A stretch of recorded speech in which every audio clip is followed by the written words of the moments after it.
surat Paulus yang kedua kepada jemaat di Tesalonika. Jadi tidak lama setelah Paulus menulis 1 Tesalonika, dia mendapat laporan tentang orang-orang Kristen di Tesalonika, dan bahwa masalah yang dia bahas dalam surat itu tidak hanya berlanjut namun semakin memburuk. Penganiayaan telah meningkat dan orang Kristen Tesalonika menjadi bingung dan takut tentang kedatangan Yesus. Jadi Paulus mengirimkan surat singkat ini yang dirancang menjadi 3 bagian yang membahas 3 masalah di gereja ini. Paulus pertama-tama menawarkan pengharapan di tengah penganiayaan yang terus berlanjut, dan kemudian dia menjelaskan tentang hari kedatangan Tuhan. Dan kemudian, akhirnya dia mengajukan tantangan yang sangat spesifik bagi mereka yang menganggur, orang-orang yang menolak bekerja normal. Dan akhir dari masing-masing bagian ini ditandai dengan doa penutup singkat. Paulus membuka dengan sebuah doa ucapan syukur atas kesetiaan dan kasih dari jemaat Tesalonika, dan khususnya atas kesabaran mereka. Dia mengetahui bahwa tetangga Yunani dan Romawi, bahkan Yahudi mereka, terus meningkatkan penganiayaan atas orang-orang Kristen ini. Ada agama-agama minoritas yang menghadapi penindasan dengan kekerasan, dan kekhawatiran Paulus adalah mereka mungkin meninggalkan Yesus jika keadaannya semakin buruk. Jadi Paulus mengingatkan mereka seperti yang dia lakukan dalam surat pertama, bahwa penderitaan mereka yang dikarenakan oleh hubungan mereka dengan Yesus merupakan cara untuk turut serta dalam kerajaan Allah. Yesus dilantik sebagai raja oleh penderitaannya di kayu salib, dan oleh karena itu para pengikutnya akan menunjukkan kemenangan mereka atas dunia dengan meneladani sifat tanpa kekerasan dan kesabaran Yesus. Paulus juga mengingatkan mereka bahwa ini tidak akan berlangsung selamanya. Ketika Yesus datang, dia akan membawa keadilannya untuk menanggungkannya kepada orang-orang yang telah menindas mereka dan menumpahkan darah orang yang tidak bersalah. Secara khusus, dia berkata bahwa hukuman mereka adalah dijauhkan dari hadapan Tuhan dan dari kemuliaan kekuatannya. Paulus tidak berspekulasi di sini tentang nasib orang-orang yang menolak Yesus, kecuali mengatakan bahwa sepanjang hidup mereka tidak ingin berhubungan dengan Yesus dan pada akhirnya mereka mendapatkan apa yang mereka inginkan. Jarak relasional dari pencipta dan raja mereka, dan bagi Paulus, ini adalah tragedi terbesar. Memilih keterpisahan dari Yesus yang merupakan sumber dari semua kehidupan dan kasih adalah sama dengan meraih kehancurannya sendiri. Dia menutup bagian ini dengan berdoa agar Tuhan menggunakan penderitaan mereka untuk membawa perubahan karakter yang mendalam di dalam diri mereka, sehingga kehidupan mereka akan membawa kehormatan bagi nama Yesus. Paulus kemudian beralih untuk membahas masalah spesifik yang berkaitan dengan kedatangan Yesus dan hari Tuhan. Jadi seseorang di komunitas gereja Tesalonika menyebarkan informasi yang salah atas nama Paulus, yang berkata bahwa tindakan keadilan terakhir Allah atas kejahatan manusia adalah hari Tuhan. Itu sudah menimpa mereka, itu sudah datang.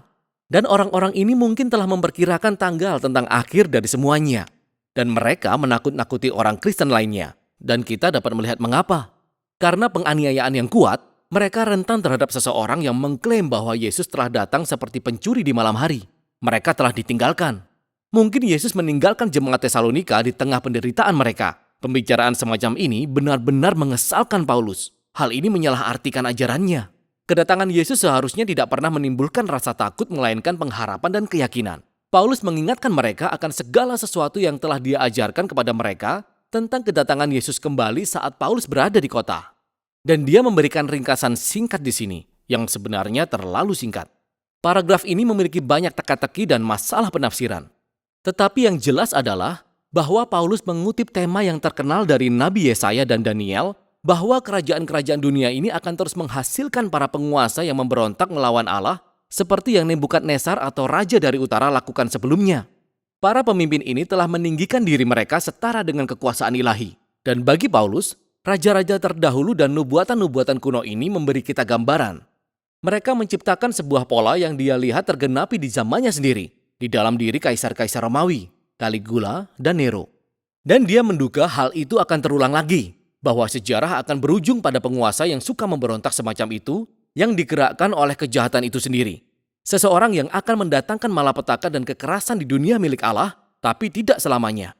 Ketika Yesus datang kembali, dia akan menghadapi pemberontak dan semua orang yang melakukan kejahatan, dan dia akan membebaskan umatnya. Jadi maksud Paulus di sini bukanlah untuk memberi para pembaca bahan spekulasi tentang hari kiamat. Sebaliknya, dia menghibur jemaat Tesalonika. Dia mengingatkan kembali tentang ajaran Yesus dari Markus pasal 13 yang berkata bahwa peristiwa yang mengarah pada kedatangannya akan sangat umum dan jelas. Jadi mereka tidak perlu takut atau khawatir bahwa mereka tertinggal. Namun mereka perlu tetap setia sampai Yesus kembali untuk membebaskan mereka. Sehingga dalam doa penutupnya, Paulus meminta Yesus dan Bapa untuk menghibur dan menguatkan jemaat Tesalonika agar tetap setia kepada jalan Yesus yang membawa Paulus ke topik terakhir. Ini adalah sebuah tantangan bagi mereka yang menganggur, yang tidak hanya berarti malas, tapi ini mengacu pada orang-orang yang tidak bertanggung jawab dan yang menolak untuk bekerja dan memenuhi kebutuhan mereka sendiri, yang membuat kehidupan pribadi mereka kacau. Jadi, Paulus sebenarnya telah membahas masalah ini dalam surat pertamanya, dan sepertinya hal itu semakin memburuk. Kita tidak tahu pasti mengapa beberapa orang di gereja ini menolak untuk bekerja. Mungkin saja masalah ini terkait dengan masalah sebelumnya. Mungkin beberapa orang mengira Yesus akan segera datang sehingga mereka berhenti dari pekerjaan mereka dan keluar dari kehidupan normal. Tapi kemungkinan besar Paulus sedang membahas masalah yang berkaitan dengan praktek dalam budaya Romawi yang disebut patronase. Jadi ada orang-orang miskin yang tinggal di kota-kota dan mereka akan menjadi klien, seperti asisten pribadi untuk orang-orang kaya. Dan mereka sesekali akan hidup dari kemurahan hati orang-orang kaya tersebut. Tetapi ini menjadi hubungan yang sangat mengikat. Hal ini terkadang mencakup cara hidup yang bejat antara para klien dan patron mereka. Belum lagi itu merupakan pendapatan yang tidak pasti. Jadi inilah yang tampaknya Paulus maksudkan saat dia mengatakan bahwa orang-orang ini menjalani kehidupan yang tidak teratur. Mereka tidak bekerja dan mereka mencampuri urusan orang lain. Sehingga Paulus mengingatkan mereka akan teladan yang dia berikan saat dia bersama mereka. Dia tidak meminta uang mereka. Dia mengerjakan sebuah pekerjaan kasar sehingga dia bisa menafkahi dirinya sendiri dan karenanya dia bisa melayani jemaat Tesalonika secara gratis. Dia berkata inilah kondisi idealnya. Seorang pengikut Yesus harus meneladani kasih Yesus yang memberi diri dengan bekerja keras sehingga mereka dapat menafkahi dirinya sendiri. Sehingga hidup mereka dapat bermanfaat bagi orang lain.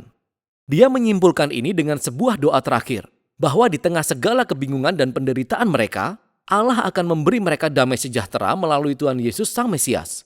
Surat singkat kepada jemaat Tesalonika ini membantu kita melihat bahwa orang-orang Kristen mula-mula percaya terhadap kedatangan Yesus dan memiliki pengharapan akan penghakiman terakhir.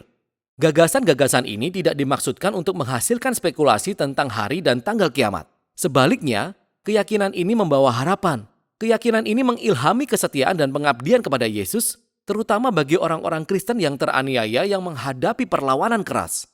Jadi bagi generasi orang Kristen selanjutnya, apakah mereka mengalami penganiayaan atau tidak, surat ini mengingatkan kita bahwa apa yang kita harapkan akan membentuk apa yang kita hidupi. Dan itulah isi dari 2 Tesalonika.